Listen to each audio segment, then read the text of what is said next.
1448 হিজরি দ্বিতীয় জুমা, মুহররম মাসের 10 মুহররম। আজকের দিনটি একটি ঐতিহাসিক দিন। এই 10 মুহররমকে কেন্দ্র করে রব্বুল আলামিন পৃথিবীতে অনেক ঘটনা ঘটিয়েছেন। বিশেষ করে আমরা এই 10 মুহররম আসলে যেটা সবচেয়ে বেশি মনে করি, যেটা আমাদের স্মরণে আসে সবচেয়ে বেশি, সেটা হলো নবীজির প্রিয় নাতি হযরত হোসাইন রাদিয়াল্লাহু তাআলা আনহুর শাহাদাতের ঘটনা। সাধারণত মুসলমান হিসেবে যারাই পরিচয় দেয় বা অন্তরে বিন্দু পরিমাণ ঈমান আছে বা মুসলিম দাবি করে, প্রত্যেকের অন্তরে নবী পরিবারের প্রতি একটা মহব্বত, ভালোবাসা আছে।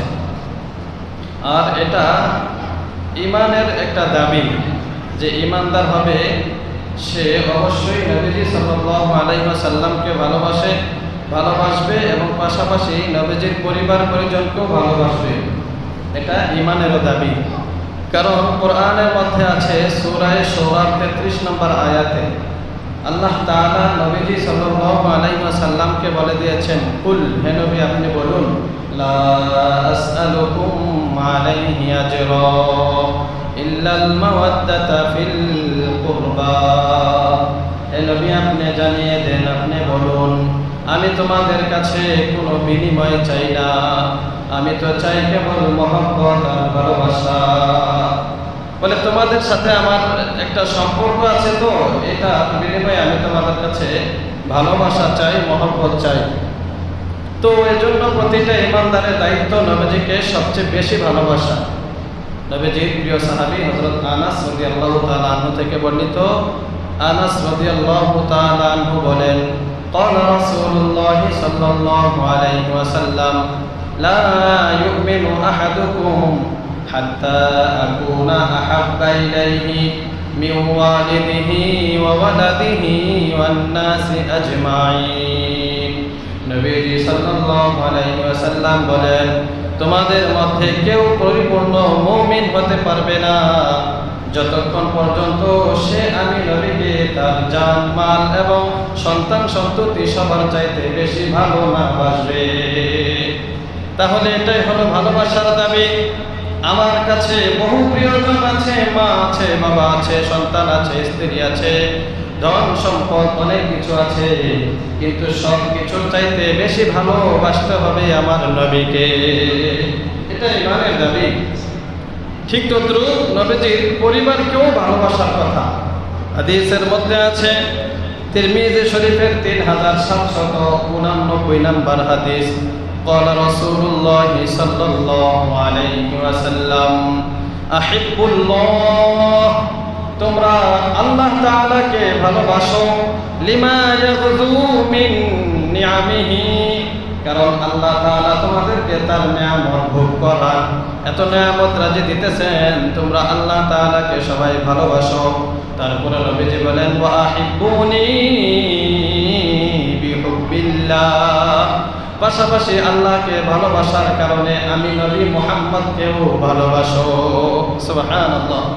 এরপরে নবীজি বলেন, ওয়া আহিব্বু আহলা বাইতি বিহুব্বি, আর আমাকে ভালোবাসার কারণে আমার আহলে বাইতকেও সবাই ভালোবাসো।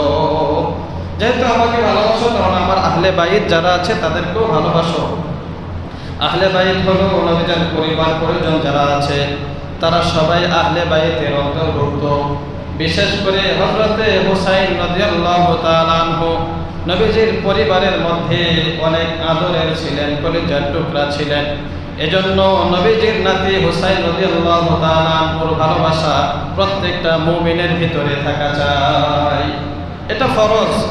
নবীজির পরিবারকে ভালোবাসা, বিশেষ করে হযরত হুসাইনের ভালোবাসা সবার ভিতরে থাকাটা ফরজ।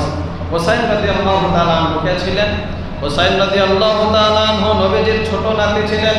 নবীজির কলিজার টুকরা ফাতেমা রাদিয়াল্লাহু তাআলা আনহার ছেলে ছিলেন হুসাইন রাদিয়াল্লাহু তাআলা আনহু। ফাতেমা ছিলেন জান্নাতের সমস্ত মহিলাদের সর্দারিনী মহিলা। নবীজি বলেন, ফাতেমা তু সাইয়্যিদাতু নিসাই আহলিল জান্নাহ, আমার ফাতেমা হলো জান্নাতের সব মহিলাদের সর্দারিনী। সুবহানাল্লাহ। এই ফাতেমার সন্তানই হলো হুসাইন। হুসাইন রাদিয়াল্লাহু তাআলা আনহুর ভাই হাসান, বড় ভাই হাসান, তারপরে হলেন হুসাইন। দুজনের ব্যাপারে নবীজি বলেন, আল হাসান ওয়াল হুসাইন সাইয়্যিদা শাবাবি আহলিল জান্নাহ। আমার নাতি হাসান এবং হুসাইন তারা জান্নাতে সমস্ত যুবকদের সর্দার হবে। সুবহানাল্লাহ। মা হলেন মহিলাদের সর্দারনি, আর দুই ভাই হবেন সমস্ত যুবকদের সর্দার। হযরত হাসান আর হুসাইনকে নবীজি কতটা ভালোবাসেন, হাদিসের কিতাবের মধ্যে আছে আল্লাহর হাবিব সাল্লাল্লাহু আলাইহি ওয়াসাল্লাম প্রায় সময় ঘোড়ার মতো হয়ে যেতেন, নিজেকে এরকম আকৃতি করতেন, নুয়ে যাইতেন। হাসান আর হুসাইন দুই ভাই নবীজির কাঁধে উঠে লাফালাফি করতেন আর ঘোড়ার মতো চলতেন। নবীজি বড় আনন্দিত হতেন। জিবরাইল আমিন সহ ফেরেশতারা দেখতো, তারাও আনন্দিত হতো, খুশিতে সবাই মুচকি হাসতো। আরশে আজিম থেকে মহান রব্বুল আলামিন দৃশ্যটা দেখে তিনিও হেসে দিতেন। সুবহানাল্লাহ। এতটা প্রিয় ছিলেন হাসান আর হুসাইন। নামাজের মধ্যে প্রায় সময় দেখা যেত হাসান আর হুসাইন দুই ভাই নবীজির কাছে এসে গেছে, তো নবীজি মাঝে মধ্যে তাদেরকে কাঁধে নিয়ে নামাজ পড়তেন, সাথেই তারা থাকতো। সেজদা দিছেন তো কাঁধের মধ্যে উঠে গেছে, নবীজি কোনো বিরক্ত বোধ করতেন না।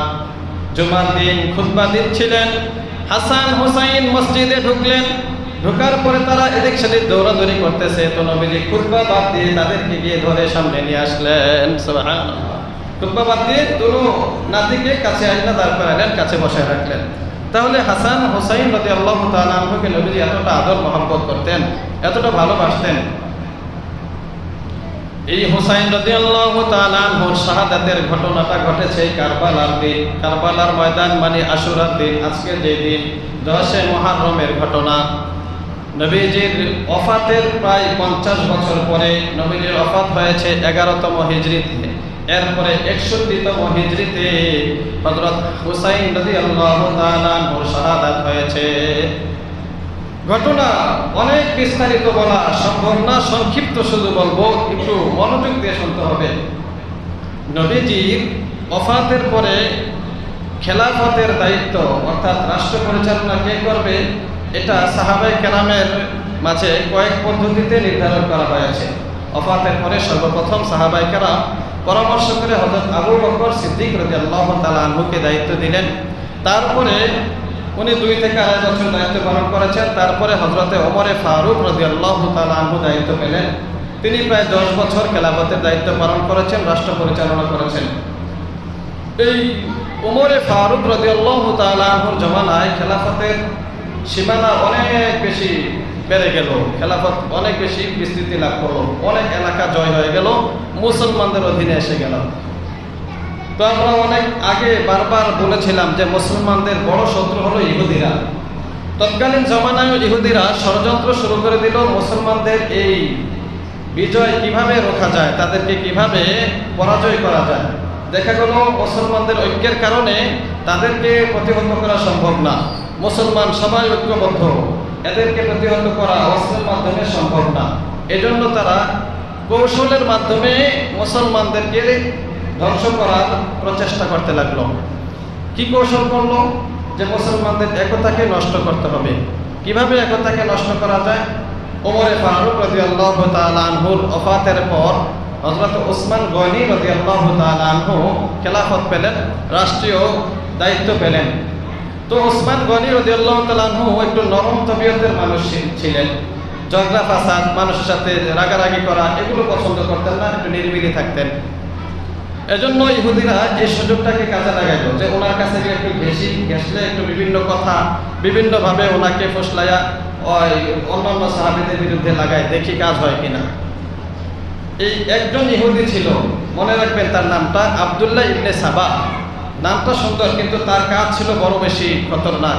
মুসলমানদের মাঝে এই যে একতাকে নষ্ট করার সর্বপ্রথম যে খলনায়ক, তার নাম হলো আব্দুল্লাহ ইবনে সাবা। তার বাড়ি ছিল ইয়ামান, সেখান থেকে সে মদিনায় এসেছে। মদিনায় এসে ওসমান গনি রাদিয়াল্লাহু তাআলা আনহুর কাছে থাকতে লাগলো। অনেকদিন থাকতেছে, দাড়িও বড়, জুব্বা সব কিছু। ওসমান গনিও তো বুঝলেন, মনে হয় যে লোকটা বুজুর্গ, সবসময় দেখি ইবাদত বন্দেগীতে থাকে। তো এক পর্যায়ে সেই আব্দুল্লাহ ইবনে সাবা ইহুদি ওসমান গনির কাছে যায় বলল যে, ওসমান গনি খলিফাতুল মুসলিমিন, আমাকে আপনি ইচ্ছা করলে মদিনার দায়িত্ব দিয়ে দিতে পারেন, এই গভর্নরের দায়িত্ব। ওসমান গনি বললেন, কখনো না, যারা দায়িত্ব চায় আমরা তাদেরকে দায়িত্ব দেই না। হাদিসে নিষেধ আছে, ইসলামের মধ্যে কোনো রাষ্ট্রীয় দায়িত্ব কেউ যদি নিজের থেকে চায় নিতে চায় তাকে দায়িত্ব দেওয়া হবে না। তো তুমি চাইতেছো মানে মতলব খারাপ, তোমার মতো অযোগ্যকে মদিনার দায়িত্ব দেব না। এই সে এখান থেকে এই রাগ হইতে লাগলো, অনেক বেশি রাগান্বিত হয়ে গেল। পরবর্তী সে ওসমান গনি রাদিয়াল্লাহু তাআলা আনহুর বিরুদ্ধে একটা বাহিনী তৈরি করতে লাগলো, জায়গায় জায়গায় যাইতে লাগলো। এক পর্যায়ে সে আলী রাদিয়াল্লাহু তাআলা আনহুর কাছে গেল, যাই বলল, দেখেন আপনি হলেন নবীজির চাচাতো ভাই, আপনি নবীজির মেয়ের জামাই, আপনি নবীজির আদরের সাহাবী, আপনাকে নবীজি কত ভালোবাসতেন, আপনি সবচেয়ে বড় ফকি, সবচেয়ে বড় বুদ্ধিমান সাহাবী, তো আপনি থাকতে ওসমান গনি সে কিভাবে রাষ্ট্রের দায়িত্ব পান? এটা তো হইল না। আপনি যোগ্য মানুষ থাকতে ওসমান গনি কিভাবে রাষ্ট্রীয় দায়িত্ব পান? এটা তো মানায় না। আলী রাদিয়াল্লাহু তাআলা আনহু ব্যাপারটা বুঝলেন, তার মতলব তো ভালো না। কারণ আলী রাদিয়াল্লাহু তাআলা আনহুর ভিতরে তো রাষ্ট্র পরিচালনার দায়িত্ব পাবেন, রাষ্ট্রীয় দায়িত্ব নেবেন, এই দায়িত্ব নেওয়ার কোনো পরিকল্পনা ছিল না ওনার ভিতরে। কিন্তু যখনই উনি দেখলেন যে না, ফেস লাগানোর জন্য একজন আসতেছে, আরেকজনের বিরুদ্ধে আমাকে ফুসলাইতেছে, তার মানে সে আমারও ক্ষতি চায়। এটা আমাদের সবার উচিত। কেউ যদি কারোর কাছে যায় আরেকজনের বদনাম করে, তাহলে আপনি বুঝবেন সে আপনারও শত্রু, এটা বুঝতে হবে। এক ভাইয়ের বদনাম আরেক ভাইয়ের কাছে কি করতেছে, তো ওই ভাইয়ের উচিত এটা বোঝা যায় যে আমার অন্য ভাইয়ের বদনাম করতেছে, এটা খুব অসম্ভব না যে আমার বদনাম আসে ওই ভাইয়ের কাছে গিয়ে করবে, এটাই স্বাভাবিক। আলী রাদিয়াল্লাহু তাআলা আনহু বিচক্ষণ মানুষ, বুঝে গেলেন ব্যাপারটা, তাকে এখান থেকে তাড়াই দিলেন। এক পর্যায়ে সে মদিনা ছাড়তে বাধ্য হলো, এখান থেকে সে কোফায় চলে গেল, সেখানে গিয়েও তার কিছু লোক তৈরি করে ফেললো। এরপরে এখান থেকে সে আবার বসরায় গেল, এভাবে বিভিন্ন জায়গায় যাইয়া তার কয়েকজন অনেকগুলা বাহিনী সে তৈরি করলো, তার পক্ষে অনেক লোক তৈরি করলো। তো এই লোকগুলাকে নিয়ে সেভাবে তৈরি করলো যে খেলাফতের দায়িত্ব হলো, খেলাফতের উপযুক্ত হলো হযরত আলী রাদিয়াল্লাহু তাআলা আনহু। তো আলী খেলাফত না পেয়ে ওসমান কিভাবে পেল, এটা আমরা সহ্য করবো না, আসো। এভাবে সে একটা বাহিনী তৈরি করলো। এক পর্যায়ে তারা মদিনার মধ্যে আসলো বিশাল বড় একটা বাহিনী নিয়ে। তো ফজরের নামাজের পরে একদিন সে মদিনার মসজিদে হট্টগোল শুরু করে দিল। জুমার নামাজে, ফজরের পরও কিছু হালকা হট্টগোল করছে, পরবর্তীতে জুমার নামাজের সময় মানুষ বেশি ছিল, এই অবস্থায় সে পুরো মসজিদের মধ্যে হট্টগোল শুরু করে দিল। ওসমান গনি রাদিয়াল্লাহু তাআলা আনহু তখন নামাজ পড়াচ্ছিলেন, খুতবা দিচ্ছিলেন। কারণ এটাই নিয়ম ছিল, যিনি রাষ্ট্রপ্রধান হবেন উনি রাষ্ট্রীয়ভাবে মসজিদের ইমাম ও খতিব হবেন। ওসমান গনি এভাবে জুমার খুতবা দিচ্ছিলেন, আর সে মসজিদের মধ্যে হট্টগোল শুরু করে দিল যে উনি খেলাফতের যোগ্য না, উনি রাষ্ট্র চালানোর যোগ্য না, এই দায়িত্ব হযরত আলীকে দেওয়া হোক। এভাবে মসজিদের মধ্যে একটা হট্টগোল সৃষ্টি করে দিলেন। দেখলেন যে ওসমান গনি দেখলেন না, তার পক্ষে বেশ লোক আছে, এই কয়েক বছরে সে অনেক লোক জমা করে ফেলেছে। এই জন্য ওসমান গনি রাদিয়াল্লাহু তাআলা আনহু অনেকটা কষ্ট পেলেন। উনি রুমের মধ্যে গিয়া রুম তালা দিয়া ঘরের মধ্যে বসে থাকলেন, ঘর থেকে আর বের হলেন না। ওদিক দিয়ে এই সুযোগটা কাজে লাগাইয়া এই আব্দুল্লাহ ইবনে সাবা তার বাহিনী নিয়ে হযরত ওসমান গনি রাদিয়াল্লাহু তাআলা আনহুর বাড়ি ঘেরাও করে ফেলল। তো এক পর্যায়ে দেখা গেল ওসমান গনি রাদিয়াল্লাহু তাআলা আনহু আর বের হতে পারছেন না ঘরের মধ্যে। এরকম করে প্রায় 30 দিনের মতো ওসমান গনি রাদিয়াল্লাহু তাআলা আনহুকে ঘরবন্দি করে রাখছে, বের হতে পারছিলেন না। তো এই পর্যায়ে থেকে ওসমান গনি রাদিয়াল্লাহু তাআলা আনহু অনেক কষ্ট পাচ্ছিলেন। 23 দিন পরে এই আব্দুল্লাহ ইবনে সাবার বাহিনীরা ঘরের দেয়াল পিছন দিক দিয়ে টপকায়া ছাদ ফাঁকা কইরা ঘরের মধ্যে ঢুকছে, সেখানে গিয়ে হযরত ওসমান রাদিয়াল্লাহু তাআলা আনহুর পিছন দিক দিয়ে এই ঘরের মধ্যে আঘাত করছে। ওসমান রাদিয়াল্লাহু তাআলা আনহুর কল্লাটা আলাদা হয়ে গেছে, তিনি সেখানে শহীদ হয়ে গেছেন। ওসমান রাদিয়াল্লাহু তাআলা আনহুর রক্তের ফোঁটা কোরআনের মধ্যে পড়ছিল, উনি কোরআন তেলাওয়াত করতেন খুব বেশি। তো তখনও কোরআন তেলাওয়াত করতেছিলেন। সূরা বাকারার মধ্যে একটা আয়াত আছে, ফাসায়াকফিকাহুমুল্লাহু ওয়া হুয়াস সামিউল আলিম। এই আয়াতটা উনি তেলাওয়াত করছিলেন সূরা বাকারার মধ্যে 1 নম্বর পারার 20 নম্বর পৃষ্ঠা। তো ওনার রক্তের ফোঁটাটা সর্বপ্রথম এই আয়াতের মধ্যে পড়েছে, সুবহানাল্লাহ, 137 নম্বর আয়াত। আয়াতটার অর্থ হলো ফাসায়াকফিকাহুমুল্লাহ, শীঘ্রই আপনার জন্য তাদের বিরুদ্ধে আল্লাহ তাআলা যথেষ্ট হবেন। ওয়া হুয়াস সামিউল আলিম, তিনি সব শোনেন, সব জানেন। ওনার শাহাদাতের সাথে আয়াতের অনেকটা মিল, মানে উনি কিছু করতে পারেন না, আল্লাহ তাআলা এই আয়াতের মাধ্যমে কেমন যেন সান্ত্বনা দিলেন যে এদের বিরুদ্ধে আল্লাহ তাআলাই যথেষ্ট। এভাবে ওসমান রাদিয়াল্লাহু তাআলা আনহুকে হত্যা করার পরে এই ফিতনাবাজদের দরজা খুলে গেল, তারা এবার আরো কঠিন আকারে ফিতনা শুরু করে দিল। আলী রাদিয়াল্লাহু তাআলা আনহুর কাছে বায়াত করানোর কথা মানুষকে বলতেছে, আবার অপর দিক দিয়ে আরেক গ্রুপ লাগাই দিয়েছে আলীর বিরুদ্ধে বলবে। মানে ওসমান রাদিয়াল্লাহু তাআলা আনহু যেহেতু শহীদ হয়ে গেছেন, এখন ওনার এই শাহাদাতের বিচার আগে হবে নাকি আলী রাদিয়াল্লাহু তাআলা আনহু আগে খলিফা হবেন, সাধারণত এরকমই হয়, নতুন সরকার যখন দেশে হয় তো লোকদের দাবি থাকে যে আগে হত্যাকাণ্ডের বিচার হোক, তারপরে আপনার কার্যক্রম শুরু করবেন। এজন্য অনেক সাহাবী বললেন আগে ওসমান হত্যার বিচার হোক, তারপরে আপনার রাষ্ট্র পরিচালনা শুরু করবেন। তো আলী রাদিয়াল্লাহু তাআলা আনহু চিন্তা করলেন যে ইসলামের মধ্যে খলিফা ছাড়া, রাষ্ট্রপ্রধান ছাড়া থাকা উচিত না। নবীজির নিষেধ সবসময় যেন রাষ্ট্রপ্রধান থাকে। তো এই অবস্থায় রাষ্ট্রপ্রধান নির্ধারণ না করে বিচারের কার্যক্রম করাটাও যথাযথভাবে হবে না। রাষ্ট্রপ্রধান আগে হতে হবে, তারপরে বিচার কার্যক্রম করতে হবে। কিন্তু একদল সাহাবী হয়ে গেলেন যে না, আগে ওসমান হত্যার বিচার চাই। আরেকজন বললেন না, আগে আলী রাদিয়াল্লাহু তাআলা আনহুকে আমরা খলিফা বানাতে চাই। এই সাহাবায়ে কেরামের মাঝে এখানে দ্বন্দ্ব আব্দুল্লাহ ইবনে সাবা লাগিয়ে দিল। আয়েশা রাদিয়াল্লাহু তাআলা আনহা নবীজির স্ত্রী ছিলেন, ছোট স্ত্রী ছিলেন আয়েশা রাদিয়াল্লাহু তাআলা আনহা। উনি তখন হজের মধ্যে ছিলেন, হজের সফরে ছিলেন। উনি খবরটা পাইয়া উনি সরাসরি আসলেন। আয়েশা বললেন যে না, ওসমান হত্যার বিচার আগে হতে হবে। এদিকে আলী রাদিয়াল্লাহু তাআলা আনহু অনেক বাহিনীকে, অনেকজনকে বায়াত করে নিয়েছেন, ওনার পক্ষে অনেক সাহাবায়ে কেরাম আসলো। আর আয়েশা রাদিয়াল্লাহু তাআলা আনহা বললেন আগে হত্যাকাণ্ডের বিচার হোক, তারপরে আমরা বায়াত গ্রহণ করব। এভাবে দল আস্তে আস্তে ভারী হতে লাগলো। এক পর্যায়ে দেখলেন যে বড় বড় সাহাবী যারা ছিলেন, এরকম হলে তো দ্বন্দ্ব হয়ে যাবে সাহাবায়ে কেরামের মাঝে, তাহলে মিলমিশ করতে হবে। সবাই মিলে আসলো যে আসেন আমরা একসাথে সমঝোতা করি, খেলাফত আগে হোক অথবা বিচার আগে হোক, এটা আমাদের পরামর্শক্রমেই হবে। সবাই একত্রিত হলেন। একত্রিত হওয়ার পরে রাত্রে যাপন করলেন। রাতের বেলা ওই আব্দুল্লাহ ইবনে সাবা সে আবার কৌশল করলো, চক্রান্ত করলো। আব্দুল্লাহ ইবনে সাবা করলোটা কি, আয়েশা রাদিয়াল্লাহু আনহা যে তাঁবুর মধ্যে ছিলেন এখানে একটা হামলা চালাইলো। এই হামলা চালানোর কারণে এখানে যারা ওনার অনুসারী ছিলেন কয়েকজন মারা গেছেন। আবার ওদিক দিয়ে আলী রাদিয়াল্লাহু তাআলা আনহু যেখানে থাকতেন ওই বাড়ির মধ্যেও হামলা চালাইছে, যার কারণে ওইখানেও কয়েকজন শহীদ হয়ে গেল। এবার কি হইব বিষয়টা, আয়েশা রাদিয়াল্লাহু তাআলা আনহা মনে করবেন আলীর বাহিনী এসে হামলা চালাইছে, আবার আলী রাদিয়াল্লাহু তাআলা আনহুর বাহিনীরা মনে করবেন আয়েশার বাহিনী এসে হামলা চালাইছে। এই সেখানে আবার যুদ্ধ শুরু হয়ে গেল। আয়েশা রাদিয়াল্লাহু তাআলা আনহা একটা উটের উপরে বসা ছিলেন, উটকে আরবিতে বলে জামাল। তো এজন্য এই যুদ্ধটার মধ্যে প্রায় অনেক সাহাবী, হাজার হাজার সাহাবী শহীদ হয়েছেন। এই যুদ্ধটার নাম হলো জঙ্গে জামাল। জঙ্গে জামাল। এই যুদ্ধের মধ্যে অনেক সাহাবী নিহত হয়ে গেলেন, শহীদ হয়ে গেলেন। আব্দুল্লাহ ইবনে সাবা সে থেমে নাই, এরপরে আরো চক্রান্ত শুরু করে দিল। এক পর্যায়ে কয়েকদিন পরে আরো চক্রান্ত করতে করতে হযরত আলী রাদিয়াল্লাহু তাআলা আনহুকে খলিফা বানাইছে ঠিক, কিন্তু পরবর্তীতে আলী রাদিয়াল্লাহু তাআলা আনহুকেও তারা মেরে ফেলেছে, শহীদ করে দিয়েছে।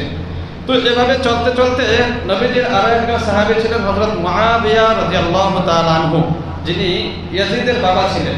দেখেন আমরা ইতিহাসটা শুনলে বুঝবো স্পষ্ট, ইয়াজিদ সে নিমক হারাম এবং পাপিষ্ঠ নাফরমান, তাকে যেটা বলেন বলতে পারেন সেই রকম ছিল। কিন্তু মুআবিয়া রাদিয়াল্লাহু তাআলা আনহু উনি কিন্তু সাহাবী ছিলেন। উনি সাহাবী ছিলেন, ওনার ব্যাপারে আমাদের অনেকের জবান দারাজ হয়ে যায়। অনেক ভাই কথা বলতে গিয়ে মুআবিয়া রাদিয়াল্লাহু তাআলা আনহুকে গালি দিয়ে দেন। এটা উচিত না।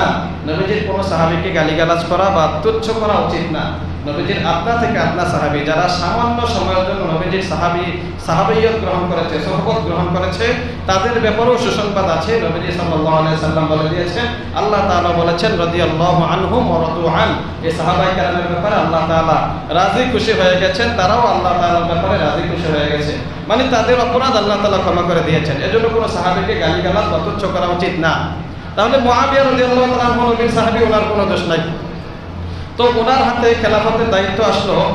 ওনার হাতে দায়িত্ব আসার পরে ওনার ইন্তেকালের পরে এবার রাষ্ট্র পরিচালনা কে করবে? তো ওনার ছেলে ছিল ইয়াজিদ। এবার ইয়াজিদ সে চক্রান্ত করে রাষ্ট্র ক্ষমতা নিয়ে নিল, অর্থাৎ উনি সরাসরি বলে যান নাই, কিন্তু ওনার মৃত্যুর পরে ইয়াজিদ দায়িত্ব নিয়ে নিল যে আমার বাবা ছিল রাষ্ট্রপ্রধান, এখন আমি রাষ্ট্রপ্রধান হব। অনেক লোক তার অনুসারে ছিল, অনেক ভালো মানুষরাও তার অনুসরণ করত, যেহেতু রাজার ছেলে। আর তখনও ইয়াজিদ এত বেশি খারাপ ছিল না। পরবর্তীতে সাহাবায়ে কেরাম বুঝতে পারলেন, মদিনার কোনো সাহাবী তার হাতে বায়াত গ্রহণ করলেন না, মক্কার সাহাবীরাও তার হাতে বায়াত গ্রহণ করলেন না, ইয়াজিদকে কেউ রাষ্ট্রপ্রধান হিসাবে মেনে নিলেন না। ইয়াজিদ যখন দেখলো তাকে কেউ রাষ্ট্রপ্রধান হিসাবে মানতেছে না, বিশেষ করে বড় বড় সাহাবী ছিলেন তখন ৫ জন। হযরত হুসাইন রাদিয়াল্লাহু তাআলা আনহু ছিলেন, আব্দুল্লাহ ইবনে আব্বাস ছিলেন, আব্দুল্লাহ ইবনে জুবাইর ছিলেন, আব্দুল্লাহ ইবনে ওমর ছিলেন, তলহা ছিলেন, বড় বড় সাহাবায়ে কেরাম ওনারা মদিনাতে আছেন। এই ইয়াজিদ চিন্তা করলো, সাহাবায়ে কেরাম যদি আমাকে রাষ্ট্রপ্রধান হিসাবে না মানে তাহলে আমার কোনো ভ্যালু নাই, মানুষ আমার জানার মূল্য দিবে না, কারণ নবীর সাহাবীরা তোমার মূল্যায়ন করে না, আমরা তোমাকে কি জন্য মূল্যায়ন করবো? এজন্য সে বাহিনী পাঠালো মদিনার মধ্যে, যাও গিয়ে তাদেরকে বলো আমার কাছে বায়াত গ্রহণ করতে, মানে আমাকে রাষ্ট্রপ্রধান হিসাবে মানতে। ওয়ালিদ ইবনে উতবা ছিল মদিনার গভর্নর ইয়াজিদের পক্ষ থেকে। ওয়ালিদ ইবনে উতবার কাছে আসার পরে জানাইলো যে সাহাবায়ে কেরাম থেকে বায়াত গ্রহণ করান তাড়াতাড়ি। তো সাহাবীরা কেউ বায়াত গ্রহণ করলো না। অনেক সাহাবী মদিনা ছেড়ে মক্কা চলে গেলেন। হুসাইন রাদিয়াল্লাহু তাআলা আনহু মক্কা চলে গেলেন, যেখানে থাকলে যে কোনো মুহূর্তে হামলা হতে পারে। মক্কায় যাওয়ার পরে উনি দেখলেন শত শত চিঠি আসতেছে ইরাকের কুফা থেকে। ইরাকের একটা জায়গার নাম কুফা। কুফার মানুষগুলা এতই নেমখানামি করেছে, যার কারণে আমরা কথায় কথায় প্রায় সময় বলি যে এর মধ্যে কুফা লাগছে, বলি না? এই কথাটা কিন্তু এখান থেকে আসছে। কুফা লাগছে মানে কুফার মানুষ হযরত হুসাইন রাদিয়াল্লাহু তাআলা আনহুর সাথে বেইমানি করেছে, গাদ্দারি করেছে। তারা কয়েক শত চিঠি পাঠাইছে, কয়েকদিন পর পরে অনেক চিঠি আসতেছে মক্কায় হুসাইন রাদিয়াল্লাহু তাআলা আনহুর কাছে যে হে নবীর নাতি হুসাইন, আপনি আমাদের কুফায় চলে আসেন, আমরা ইয়াজিদকে রাষ্ট্রপ্রধান হিসেবে মানি না, আমরা আপনাকে মানব। এইভাবে ওনাকে আশ্বাস দিতে দিতে অনেকগুলা চিঠি পাঠাইলেন। হুসাইন রাদিয়াল্লাহু তাআলা আনহু চিঠির সত্যতা যাচাই করার জন্য ওনার চাচাতো ভাই মুসলিম ইবনে আকিলকে পাঠালেন। চাচাতো ভাই মুসলিম ইবনে আকিল রাদিয়াল্লাহু তাআলা রাহিমাহুল্লাহকে পাঠালেন যে যাও তুমি কুফায় গিয়ে দেখে আসো মানুষগুলো আসলে আমাকে চায় কিনা। এত এত চিঠি আসতেছে আর ওনারা বলতেছে প্রায় লক্ষাধিক মানুষ আপনার কাছে বায়াত হওয়ার জন্য প্রস্তুত, তো এটা সত্য কিনা তুমি গিয়ে আগে দেখে আসো। মুসলিম ইবনে আকিল কুফায় যাবেন, রওনা হয়েছেন। তো যাওয়ার পরে উনি দেখলেন যে না, আসলে বাস্তব অবস্থায় ঠিক আছে, মানুষগুলা হুসাইন রাদিয়াল্লাহু তাআলা আনহুকে চায়। তো এটা যখন চলতেছিল, ওদিক দিয়ে ইয়াজিদও খবর পাইলো যে না, কুফার মধ্যে হুসাইনের চাচাতো ভাই আয়েশা এরকম করতেছে, হুসাইনের পক্ষে লোকদের থেকে বায়াত নিতেছে। মুসলিম ইবনে আকিল উনি হুসাইন রাদিয়াল্লাহু তাআলা আনহুর পক্ষ থেকে বায়াত গ্রহণ করতেছেন যে তোমরা হুসাইনকে রাষ্ট্রপ্রধান হিসেবে মানো কিনা। উনি ওনার হাতে সব যারা ছিল তাদের থেকে বায়াত নিতেছেন। প্রায় 30,000 কুফাবাসী তখন বায়াত গ্রহণ করেছে। তো এরপরে মুসলিম ইবনে আকিল মক্কায় চিঠি পাঠালেন হুসাইন রাদিয়াল্লাহু তাআলা আনহুর কাছে যে ভাই, তারা আপনাকে মানবে, আপনি আয়েশা পড়েন। এই চিঠি যখন হুসাইন রাদিয়াল্লাহু তাআলা আনহু পাইলেন, এবার মক্কা থেকে উনি রওনা দিলেন। আর ওদিক দিয়ে ইয়াজিদ এই খবর জানতে পাইরা ওই কুফার মধ্যে যে গভর্নর ছিল তিনি একজন সাহাবী ছিলেন হযরত নোমান ইবনে বশির রাদিয়াল্লাহু তাআলা আনহু। তো সাহাবী তো সবাই ভালো, এজন্য ইয়াজিদ চিন্তা করলো না, নোমানকে সেখানে গভর্নর রাখলে কাজ করা যাবে না, তাকে এখান থেকে পদচ্যুত করে দিই। এবার তাকে সেখান থেকে পদচ্যুত করে দিল। এখানে আরেকজন জালেম শাসক নির্ধারণ করলো, তার নাম হলো ওবাইদুল্লাহ ইবনে জিয়াদ। নামগুলো খেয়াল রাখবেন। আগে ইহুদির চক্রান্ত, সর্বপ্রথম যে চক্রান্ত করেছে ইহুদি, তার নাম হলো আব্দুল্লাহ ইবনে সাবা। আর এখানে যে জালেম শাসক নির্ধারণ করা হয়েছে কুফাতে, তার নাম হলো ওবাইদুল্লাহ ইবনে জিয়াদ। এই ইবনে জিয়াদ ছিল বড় স্বৈরাচারী শাসক, জালেম শাসক। সে আশা করলো কি, যারা যারা হুসাইন রাদিয়াল্লাহু তাআলা আনহুকে রাষ্ট্রপ্রধান হিসাবে মানছে এদেরকে মারতে লাগলো, ধরতে লাগলো। একটা দৌড়ঝাঁপ শুরু হয়ে গেল। এই কুফাবাসী তারা এবার সবাই হুসাইন রাদিয়াল্লাহু তাআলা আনহুর বায়াত ছেড়ে দিল। তারা কেন আমরা হুসাইনকে মানি না, আমরা ইয়াজিদকে মানি। মুহূর্তের মধ্যে এরা ঘুরে গেল। আর মুসলিম ইবনে আকিল হুসাইন রাদিয়াল্লাহু তাআলা আনহু চাচাতো ভাই যে ছিল, তাকে ওবাইদুল্লাহ হত্যা করে ফেলেছে, শহীদ করে ফেলেছে। কিন্তু এটা হুসাইন রাদিয়াল্লাহু তাআলা আনহু জানতেন না। উনি তো রওনা দিয়ে দিয়েছেন মক্কা থেকে কুফা, 174 কিলো, প্রায় আরো কম বেশি হইতে পারে। প্রায় সেখানে 22-23 দিন সময় লাগছে। 8 জিলহজ উনি রওনা দিয়েছেন মক্কা থেকে, আর কুফাতে আসছেন যে তখন হলো 2 মুহররম। তো প্রায় 23 দিনের মতো সময় লাগছে। এখন আয়েশা উনি দেখেন অবস্থা বেগতিক, আগের অবস্থা নাই। যেমনটা চিঠির মধ্যে উনি পাইছেন এমনটা না, মানুষ সব ইয়াজিদের পক্ষেই। মুসলিম ইবনে আকিলকেও হত্যা করা হয়েছে, উনি এটা জানতে পারছেন। এবার জানি না, উনি আর কুফাতে ঢুকেন নাই। উনি পাশ কাটায়া আরো 74 মাইল দূরে কারবালার প্রান্ত, মানে ওই দিক দিয়ে যাইতে হবে সিরিয়াতে। সিরিয়াতে আছে হলো ইয়াজিদ রাষ্ট্রপ্রধান। এবার হুসাইন রাদিয়াল্লাহু তাআলা আনহু বললেন ঠিক আছে, আমাকে তোমাদের রাষ্ট্রপ্রধান ইয়াজিদের কাছে যাইতে দাও, অথবা আমাকে যেখান থেকে আসছে সেখানে পাঠিয়ে দাও, না হলে কোনো মুসলিম দেশে আমাকে পাঠিয়ে দাও। 3টা প্রস্তাব দিলেন। এরা এই কোনো প্রস্তাবে রাখলো না। ওবাইদুল্লাহ যে জালেম শাসক ছিল, সে বললো যে না, তোমাকে কোথাও যেতে দেওয়া হবে না। ওই যে কারবালা পর্যন্ত যাওয়ার পরে এখানে আটকে ফেলছে, বাস এখান থেকে সামনে যাইতে দিতেছে না। এখানে 2 মুহররম থেকে আটকায় রেখে 7 মুহররম পর্যন্ত, মুহররমের 7 তারিখ পর্যন্ত এভাবেই আটকায় রাখছে, কথাবার্তা চলতেছিল, কোনোভাবেই ছাড়তেছিল না। 7 মুহররম যখন হলো, তখন এই ওবাইদুল্লাহ ইবনে জিয়াদ সে করলো কি, পাশে যে ফোরাত নদী ছিল ওই নদীর পানি বন্ধ করে দিল। এবার এই নবী পরিবারের কেউ আর পানি পান করতে পারলো না। হযরত হুসাইন রাদিয়াল্লাহু তাআলা আনহুর পরিবারের সবাই ছিল এখানে। কোনো বর্ণনায় 72-73, কোনো বর্ণনায় 90 জন ছিলেন। তো সবাইকে নিয়ে উনি আসছেন। ওনার তো যুদ্ধ করার মন মানসিকতা ছিল না। আসছেন হলো উদ্দেশ্য যে কুফাবাসীরা যেহেতু আমাকে চাচ্ছে, আমি যদি না যাই সেখানে আবার দ্বন্দ্ব হইতে পারে, ইয়াজিদের সাথে দ্বন্দ্ব হয়ে তারা নিহত হইতে পারে। তো আমি গেলে তারা দ্বন্দ্বের হাত থেকে বাঁচবে, তাদেরকে আমি একটু রক্ষা করতে পারবো, তাদের সাথে থাকতে পারবো। এই জন্য উনি ফ্যামিলি নিয়ে, বাচ্চা কাচ্চা সবাইকে নিয়ে আসা পড়ছেন। কোলের শিশুও ছিল, অনেকজন ছিল সেখানে সদস্য সবাই। তো এই 7 তারিখ থেকে 9 তারিখ পর্যন্ত 2 দিন পানি বন্ধ। তাদের কাছে সামান্য পানি ছিল, খাবার ছিল, এগুলো শেষ হয়ে গেছে। 9 তারিখ অনেক পানির পিপাসায় সবাই কান্নাকাটি করছে। হোসেন রাদিয়াল্লাহু তাআলা এদের কাছে আবদার করলেন, এরা কোনোভাবেই পানি দিতেছে না। তো বুঝতে পারলেন যে এরা যে কোনো মুহূর্তে যুদ্ধে জড়িয়ে যেতে পারে এবং যুদ্ধের কথা বলা হয়েছে যে তোমার সাথে যুদ্ধ করা হবে। হোসেন রাদিয়াল্লাহু তাআলা বললেন, আমাকে একটা রাত্র সময় দাও। 9 তারিখ রাত্রে ওনারা সবাই তাঁবুর মধ্যে থেকে ইবাদত বন্দেগী করলেন, আল্লাহ তাআলার কাছে কান্নাকাটি করলেন। সেদিনেই হযরত হোসেন রাদিয়াল্লাহু তাআলা রাতের বেলা নবীজিকে স্বপ্নে দেখলেন। নবীজি সাল্লাল্লাহু আলাইহি ওয়াসাল্লাম বললেন যে হোসেন, তোমার অপেক্ষায় আমি আছি, তুমি আসো। তো হোসেন রাদিয়াল্লাহু তাআলা বুঝতে পারলেন যে ওনার শাহাদাত অতি সন্নিকটে। নবীজিকে দেখেছেন এবং নবীজি ওনাকে ডেকেছেন। যাই হোক, পরের দিন হোসেন রাদিয়াল্লাহু তাআলা আনহু তো নবীর বংশের। নবীর বংশ কখনো মানুষের কাছে আত্মসমর্পণ করে না বা নত হয় না। তারা হকের ওপর সর্বদা অটল ছিলেন, অবিচল ছিলেন। এখন প্রস্তাব আসলো, তুমি ইয়াজিদকে খলিফা হিসাবে মানো, তাহলে তোমাকে ছেড়ে দেব। কিন্তু হোসেন রাদিয়াল্লাহু তাআলা আনহু বললেন যে না, ইয়াজিদকে আমি কখনো রাষ্ট্রপ্রধান হিসাবে মানব না। সে পাপিষ্ঠ, নাফরমান, আর তার খেলাফত পদ্ধতিটাও ঠিক ছিল না। আমি তাকে রাষ্ট্রপ্রধান হিসাবে মানব না। ওনার সাথে যারা ছিল সবাই একই কথা। তো এবার তারা ঘোষণা দিল, তোমাদের সাথে আমাদের যুদ্ধ হবে।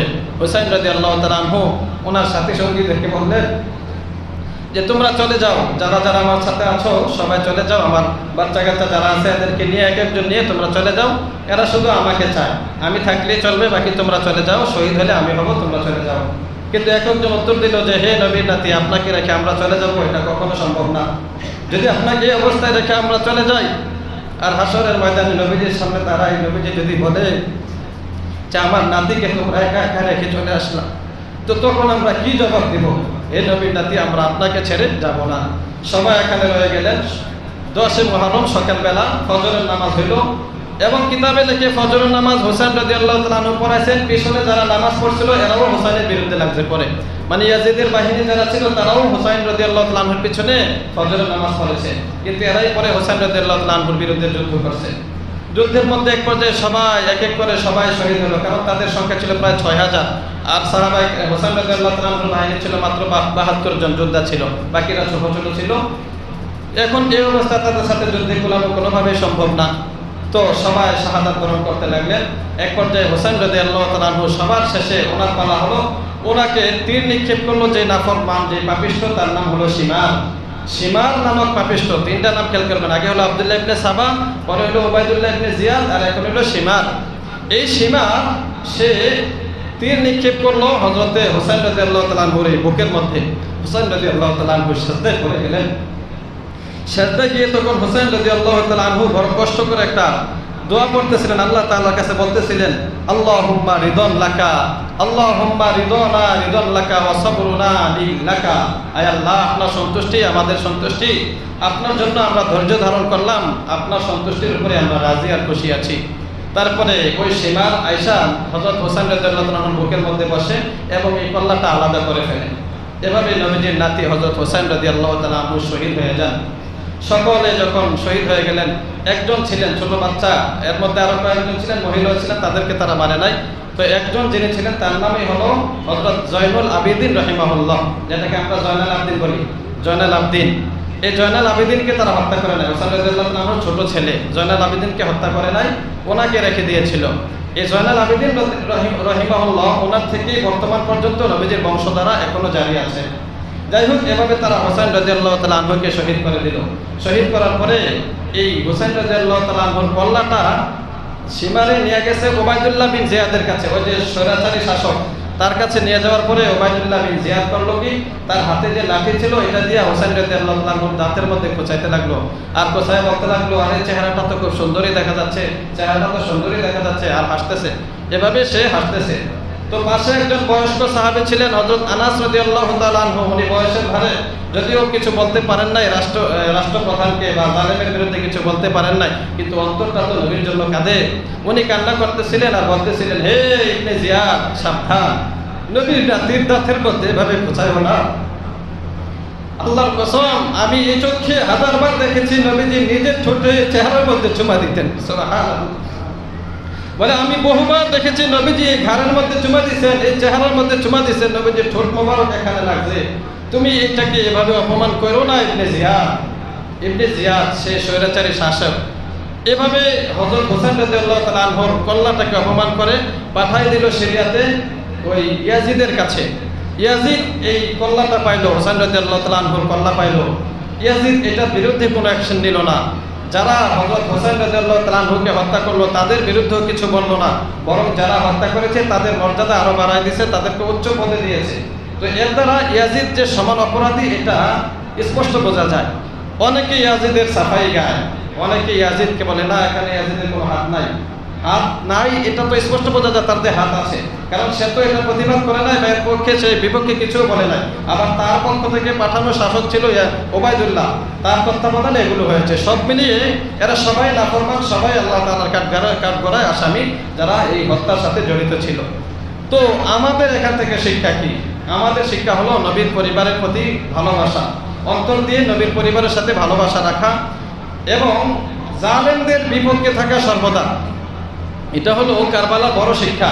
নবীর পরিবার ইচ্ছা করলে বাঁচতে পারতেন যদি আত্মসমর্পণ করতেন, বলতেন যে আমরা ঠিক আছে তাকে মেনে নিলাম, তাহলে সসম্মানে গাড়ি দিয়া বা সুন্দর বাহন দিয়ে পাঠাই দিতেন, ঠিক আছে তোমরা মক্কা চলে যাও। কিন্তু উনি আত্মসমর্পণ করেন নাই, কারণ নবীদের শিক্ষাই এটা, কোনো জালেমের সামনে আত্মসমর্পণ করা যাবে না, এজন্য উনি আত্মসমর্পণও করেন নাই। তো হকের উপরে মৃত্যু পর্যন্ত ছিলেন, মওত হলো, শাহাদাত হলো, তারপরও হক থেকে দূরে সরেন নাই। এটা আমাদের পরম প্রতিজ্ঞা থাকতে হবে। আমরাও যত বিপদ আসুক হক থেকে সরব না। অনেক সময় দেখা যাবে অনেক বাধা আসে, অনেক লোভনীয় অফার আসবে অন্যায় করার জন্য, পাপ কাজ করার জন্য। তো আমি আপনি যদি ইমানদার হই এই পাপ কাজে জড়িত হব না।